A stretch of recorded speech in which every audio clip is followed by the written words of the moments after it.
नमस्कार साथियों, आप सबका पुनः स्वागत है श्रद्धा एस्ट्रो ज्योतिष में। आज हम लोग कवर करने वाले हैं मकर लगन की कुंडली में यदि केतु अष्टम भाव में बैठे हैं तो क्या फल है। हम ये भी कह सकते हैं मकर लगन की कुंडली में सिंह राशि का केतु किस प्रकार का फल देता है। तो आइए शुरुआत करते हैं आज की क्लास का। लग्न से गिनेंगे घड़ी की विपरीत दिशा में तो ये आता है 8वां भाव, अष्टम भाव। 8वां भाव जो हमारा आयु का भाव कहा जाता है, जब यहाँ सिंह राशि में केतु पढ़ते हैं तो सिंह राशि को रॉयल राशि माना जाता है, सभी राशियों का राजा माना जाता है। तो नो डाउट इस जातक का जो ससुराल पक्ष है वो बड़ा बली होता है। सूर्य अगर मजबूत स्थिति में है तो फिर कहना ही क्या। जैसे मान लीजिए सूर्य आपका उच्च का होकर चतुर्थ भाव में चला जाए, यहीं बैठ जाए, विपरीत राजयोग में 12वें भाव चला जाए, या मंगल की दूसरी राशि 11वें भाव में चला जाए, अच्छा फल देगा, प्राप्तियां कराने वाला होगा। याद रखिए 11वें भाव को अगर हम पुराने ग्रंथों में पढ़ते हैं तो इसको आज के समय पर सही समझना ज़रूरी है, क्योंकि आज के 5000 साल पहले कोई व्यक्ति सिर्फ प्राप्तियों के लिए नहीं जीता था। भाई फिक्स्ड इनकम आ रही है उसको तो वो बहुत अच्छा माना जाएगा, ऐसा सामान्यतः अच्छा नहीं माना जाता था। उसको धर्म के लिए ही देखा जाता था।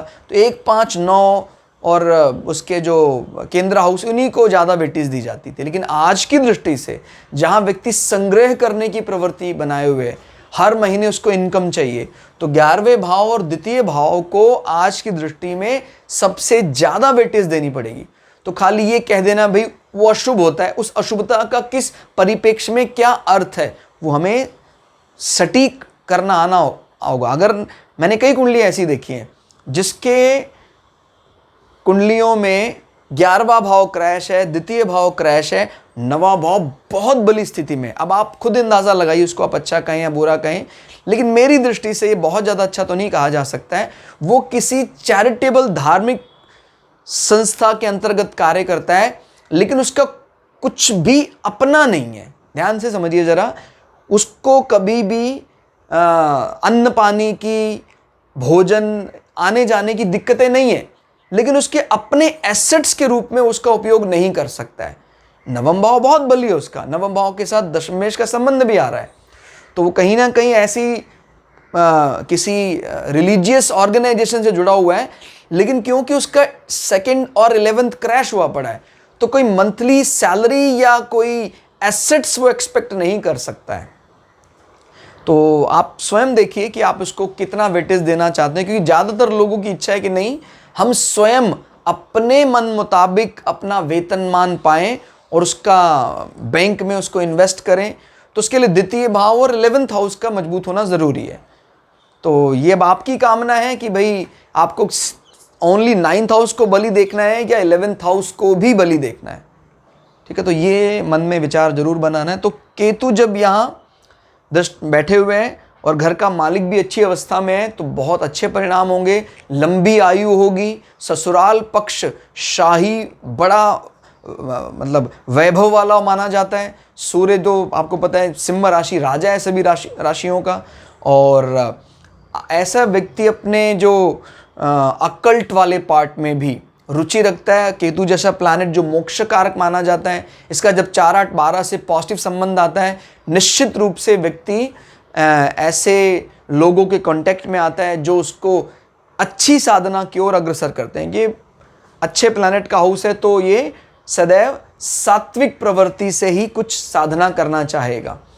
और जीवन में ऐसे व्यक्तियों को कहीं ना कहीं अथॉरिटी से अचानक प्राप्तियां होती हैं। पिता भी इसमें शामिल हैं। ठीक है, तो इसमें पिता या पिता समान हो सकता है कि आपके ससुराल पक्ष में आपके जो ससुर हैं उनसे मिलने वाली प्राप्तियां भी आपके जीवन में अचानक हों, क्योंकि सूर्य की राशि को बल मिल रहा है। अष्टम भाव क्योंकि ससुराल पक्ष है तो वहाँ से अचानक कुछ प्राप्तियां हो सकती हैं। और यहाँ बैठकर केतु कहाँ दृष्टि जमाए वो भी देखते हैं। 1, 2, 3, 4, 5 केतु यहाँ से 12वें भाव में दृष्टि जमाए हुए हैं। पंचम दृष्टि, 12वां भाव माना जाता है final moksha, foreign land, foreign people. तो जब केतु की दृष्टि इस अग्नि तत्व राशि में है जो बृहस्पति की राशि है, अच्छा फल देता है। व्यक्ति को अच्छा व्यय कराने वाला होता है, आदमी अच्छा धन खर्च करता है। और धन खर्च का कारण कहाँ से बन रहा है? अष्टम भाव से बन रहा है। व्यक्ति ऐसा अपने गुरुओं के प्रति रिगार्ड के लिए भी धन इन्वेस्ट करता है, या ये कह सकते हैं उनसे कुछ सीखना चाहता है, क्योंकि कहते हैं कि भी अगर आप योग साधना सीखना चाहते हैं तो या तो गुरु के आश्रम में रहकर आप कार्य करें गुरु दक्षिणा के रूप में, या उनको कुछ धन देकर प्रसन्न करें।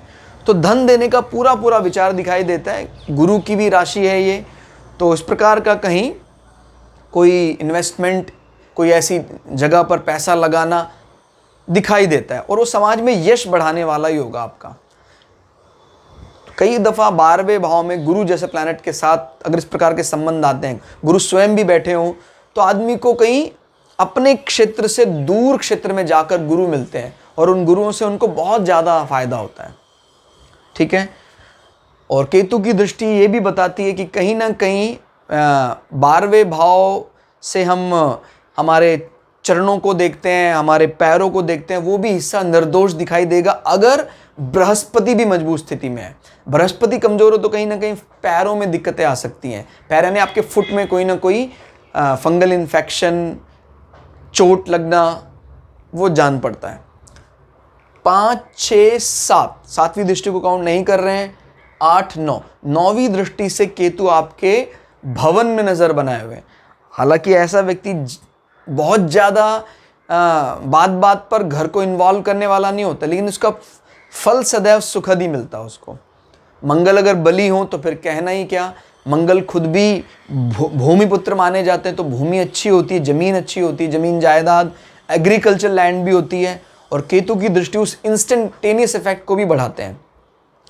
लेकिन व्यक्ति क्योंकि दिखावे से कोसों दूर रहता है, इस कारण से वो बार बार रिपेयर वर्क और रेनोवेशन इस प्रकार के कार्य से बचता है व्यक्ति। क्लियर। और क्या कह सकते हैं, केतु की दृष्टि आपके माता को भी सिंपल पर्सनालिटी देता है। हालांकि डोमिनेटिंग है वो बहुत ज़्यादा, लेकिन वो ज़्यादा दिखावा पसंद करने वाले नहीं है।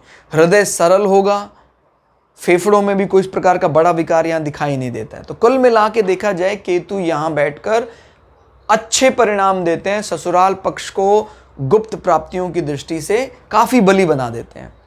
तो आज के लिए इतना ही। क्लास आपको कैसी लगी कमेंट करके जरूर बताइएगा। मिलते हैं अगली क्लास में, तब तक के लिए जय श्री भगु पराशरा, जय श्री शुक्राचार्य, नमस्कार।